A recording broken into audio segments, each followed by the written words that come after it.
Oke, selamat siang ya teman-teman.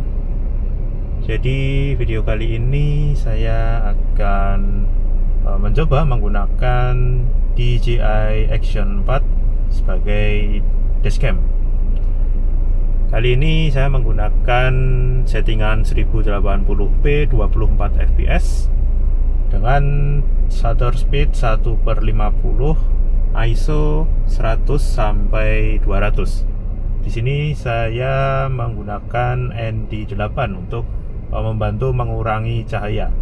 Karena saya menggunakan shutter speed 1/50 itu terlalu terang ya. Karena saya juga ingin mendapatkan motion blur. Ya meskipun sebagai dashcam itu tidak terlalu membutuhkan motion blur ya teman-teman. Tapi nggak apa-apa lah. Kita kali ini akan menggunakan dashcam sekaligus mendapatkan video yang ala-ala sinematik perjalanan. Oke, kita mulai. Jadi ini saya mulai dengan baterai 67%. Kita lihat nanti apakah baterainya akan berkurang dalam waktu yang cepat atau cukup hemat jika digunakan sebagai dashcam ya teman-teman. Di sini saya tidak menyambungkan Action 4 dengan power yang ada di mobil ya. Jadi ini murni menggunakan baterai. Untuk pengetesan kali ini murni menggunakan baterai. Ya mungkin di pengetesan selanjutnya saya akan mencoba menggunakan power atau sumber daya yang berasal dari mobil.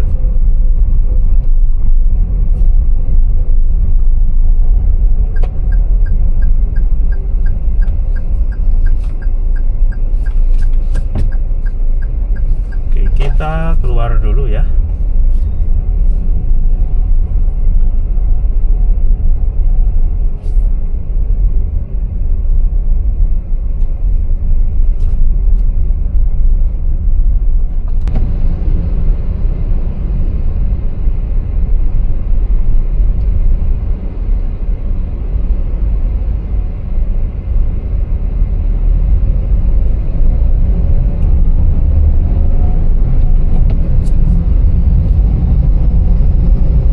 Masih tetap merekam ya teman-teman. Jadi untuk menghemat daya dan agar tidak terlalu overheat, saya menyeting layarnya mati ketika merekam lebih dari 2 menit. Jadi ketika kita merekam dan durasi rekamannya itu lebih dari 2 menit, dia akan otomatis mati layarnya, tapi dia masih tetap merekam.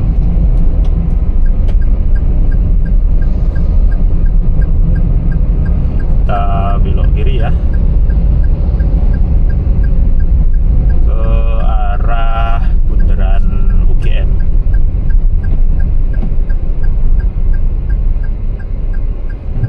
Untuk lalu lintas siang hari ini cukup lancar, tidak terlalu ramai lancar ya, mungkin karena bukan jam pulang kerja atau pulang sekolah ya, jadi masih belum banyak pengendara. Oke, jadi teman-teman, ini saya setting juga menggunakan perintah suara ya. Jadi saya tidak perlu memencet tombol start recording ataupun stop recording. Jadi dia sudah otomatis merekam maupun menghentikan rekaman ketika diberikan perintah suara. Ini cukup praktis ya. Jadi tangan tidak perlu memencet tombol apapun. Jadi kita bisa fokus berkendara tanpa terdistraksi oleh kebutuhan untuk memencet tombol perekaman.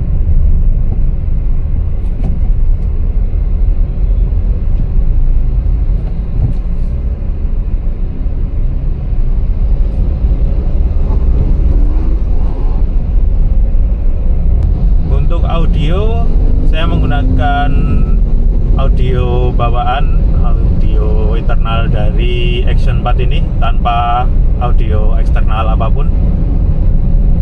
Dan beginilah kualitasnya, cukup baik karena kita berada di dalam mobil sehingga tidak terganggu oleh suara angin. Tetapi kalau kita menggunakannya di motor, yaitu kita akan terganggu oleh suara angin. Jadi kalau teman-teman ingin menggunakan Action 4 ini di motor, sebaiknya menggunakan mikrofon eksternal seperti DJI Mic Mini. Itu sangat recommended ya teman-teman. Harganya sekitar 600-an ribu untuk transmitter only. Dan untuk Action 4 ini dia sudah bisa otomatis connect ke DJI Mic Mini ya, tanpa menggunakan receiver. Jadi hanya transmitternya saja.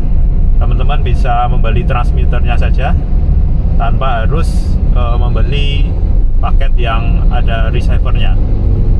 Jadi dia akan connect via Bluetooth kalau tidak salah ya, via Bluetooth langsung ke Action 4.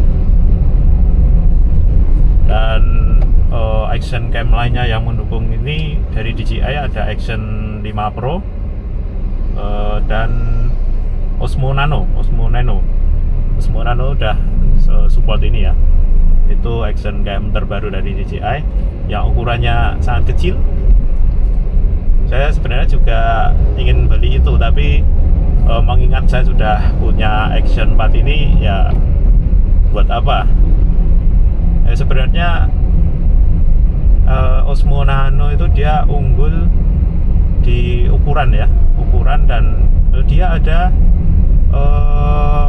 perekaman mode malam sama seperti Action 5 Pro. Untuk sensor ukurannya sama 1/1,3 inch sama seperti Action 4, Action 5. Tapi keunggulannya ya itu tadi, ukurannya kecil, compact. Tapi karena saya sudah ada Action 4 ini dan saya kurang suka dengan konsep Osmo Nano, jadi saya belum beli itu. Osmo Nano yang kurang saya suka itu baterainya ya teman-teman. Baterainya baterai tanam, jadi dia tidak bisa digonta-ganti seperti Action 4, Action 5 Pro dan Action 3 dan Osmo Action yang generasi pertama itu kan bisa digonta-ganti baterai. Kalau yang Osmo Nano itu sama seperti Action 2, dia menggunakan baterai tanam. Kelemahannya tentu saja kalau ada apa-apa atau baterainya drop, rusak, kita kesusahan untuk menggantinya. Dan juga untuk perekaman dalam waktu yang lama itu juga sangat mengganggu ya, karena kalau baterai habis tidak bisa langsung diganti dengan baterai baru yang masih full, dia harus di charge dulu, yaitu menghambat perekaman ya. Tapi bagi kalian yang suka video-video POV, yang tidak ingin tampil mencolok di publik dan ingin kamera yang ringan, ringkas dan mudah digunakan, tentunya Osmo Nano cocok untuk kalian. Oh ya, jadi ini saya merekam dengan menambahkan ND filter 8 ya, ND8 dari Telesin. Ini sudah cukup bagus ya kualitasnya, meski tidak sebagus yang original ya. Tapi ini sudah bagus ya untuk Action 4. Bisa juga digunakan untuk Action 3 dan Action 5 Pro. ND filter ini ya penting nggak penting ya teman-teman. Penting kalau teman-teman ingin merekam mode seperti sinematik itu yang ada motion blur seperti yang saya rekam saat ini. Tapi sebenarnya tidak terlalu berguna jika teman-teman merekamnya itu tidak mengutamakan motion blur, seperti penggunaan dashcam misalnya. Dashcam itu tidak perlu motion blur ya teman-teman. Ya, fungsi utama dashcam kan untuk merekam kejadian yang ada ketika kita berkendara, dan juga merekam peristiwa-peristiwa secara jelas ya. Kalau ada motion blur kan jadi kurang jelas. Tapi kalau untuk video sinematik perjalanan seperti yang teman-teman inginkan itu, ini cocok menggunakan ND filter ya. Oke, ini sudah merekam sekitar 20-an menit, 20 sampai 30 menit, dan baterainya masih lumayan banyak, tidak berkurang terlalu banyak. Kalau tadi kita starting pointnya di angka 67%, sekarang masih sekitar 48 sampai 50%. Jadi berkurangnya tidak terlalu banyak ya, karena kita juga merekam menggunakan resolusi 1080p saja dan dengan frame rate 20 fps saja. Kalau kita menggunakan kualitas 4K dan frame rate tertinggi, tentu tidak akan mendapatkan hasil yang seperti ini ya. Mungkin baterainya sudah habis ya sekarang teman-teman kalau kita menggunakan 4K dengan frame rate tertinggi. Tapi saya rasa ukuran 1080p itu sudah lebih dari cukup untuk di-upload di sosmed ya. Karena biasanya ketika saya merekam di kualitas 4K dan ketika ingin saya upload di sosmed, tetap saya turunkan ke 1080p. Karena maksimalnya ya memang 1080p. Kecuali di YouTube ya, di YouTube itu bisa support 4K. Di TikTok, Instagram, Facebook itu hanya 1080p saja. Jadi percuma kalau kita upload 4K ya, itu akan dikompres oleh sosmednya sendiri.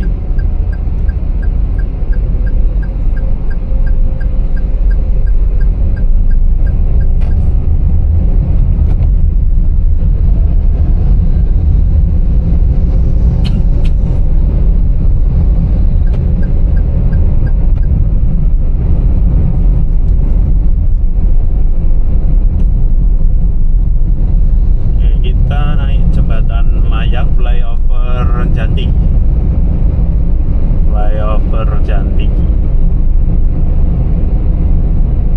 Dari sini kita bisa melihat hamparan perbukitan ya, hamparan pegunungan Sewu. Nah itu kita bisa melihatnya dengan jelas kalau kita ke arah selatan. Kalau kita ke arah utara dari flyover Janti ini, kita bisa melihat Merapi, Merbabu, dan Gunung Sumbing jika cuacanya cerah ya, dan itu epic sekali ya teman-teman. Biasanya kalau pagi hari atau sore hari itu akan kelihatan lebih jelas. Ini cuacanya cukup terik, mungkin di luar ini udah panas banget ya. Kemungkinan nanti sore atau malam ini hujan ya menurut perkiraan BMKG. Jadi cuacanya sangat panas ya. Kalau kita merekam menggunakan Action 4 ini di situasi yang seperti ini, di outdoor, ya itu kemungkinan dia akan overheat lebih cepat ya. Bukan kemungkinan sih, sudah pasti overheat lebih cepat. Tapi ya namanya action cam ya, dia lebih mudah overheat. Oh ya, untuk masalah overheat ini, inilah yang tidak saya suka dari DJI Nano ya. Masalah overheat ini cukup mengganggu ya kalau di DJI Nano, karena menurut beberapa review DJI Nano itu gampang banget overheat ya teman-teman. Ya meskipun dia praktis dan dia sudah support beberapa mode perekaman yang melebihi Action 4, tapi untuk masalah durabilitas dan ketahanan overheat dia masih berada di bawah Action 4. Jadi buat teman-teman yang sudah punya Action 4 dan ingin ganti ke DJI Nano, sebaiknya ya dipertimbangkan dulu sesuai kebutuhan aja. Ya kalau memang punya dana lebih dan ingin coba-coba hal baru, ingin menjajal fitur-fitur yang ada di DJI Nano, ya silakan. Tapi kalau teman-teman ingin menggantikan fungsi action path teman-teman ke DJI Nano, ya sebaiknya kalian pertimbangkan lagi, karena beberapa fitur atau beberapa keunggulan yang dimiliki action path itu tidak tergantikan, ya tidak bisa tergantikan oleh DJI Nano. Jadi pastikan teman-teman kalau ingin upgrade atau kalau ingin ganti dari action path ke DJI Nano, pastikan teman-teman sudah membaca review dan teman-teman sudah yakin dengan apa yang ingin teman-teman dapatkan dari DJI Nano, ya silakan. Tapi kalau buat teman-teman yang sekadar penasaran aja, sudah punya DJI Action Path dan sudah merasa nyaman, kemudian teman-teman melihat review atau iklan-iklan di sosmed tentang DJI Nano dan teman-teman tertarik untuk mencobanya hanya karena penasaran aja, ya sebaiknya jangan dulu. Kecuali ya memang dananya sudah mendukung, penasaran, ambil, silakan. Kalau dana tidak atau kurang, atau teman-teman perlu menjual action path demi bisa membeli DJI Nano, ya sebaiknya jangan dulu, karena fungsinya memang berbeda. Kalau teman-teman menganggap DJI Nano itu bisa sepenuhnya menggantikan action path, teman-teman kurang tepat ya. Begitu sih kalau saran dari saya. Oke, jadi ini sudah 45 menit ya teman-teman perekamannya. Baterai ada di sekitar 40%. Tadi kita starting pointnya di 67%, jadi ada sekitar ya 27% pengurangan daya selama perekaman selama kurang lebih 45 menit. Dan untuk hasilnya sudah bisa kalian lihat ya teman-teman ini. Jadi videonya sudah saya edit ya, sudah melalui color grading, bukan video mentah ya, sudah color grading. Dan ya ini review kita hari ini. Mungkin di kesempatan selanjutnya saya akan mencoba merekam tanpa menggunakan baterai, jadi langsung power di mobil ataupun di power bank. Ya cukup sekian ya teman-teman. Jika ada pertanyaan atau pembahasan yang ingin teman-teman sampaikan, bisa komentar, bisa mengisi di kolom komentar di bawah ini. Terima kasih sudah menyimak dan sampai jumpa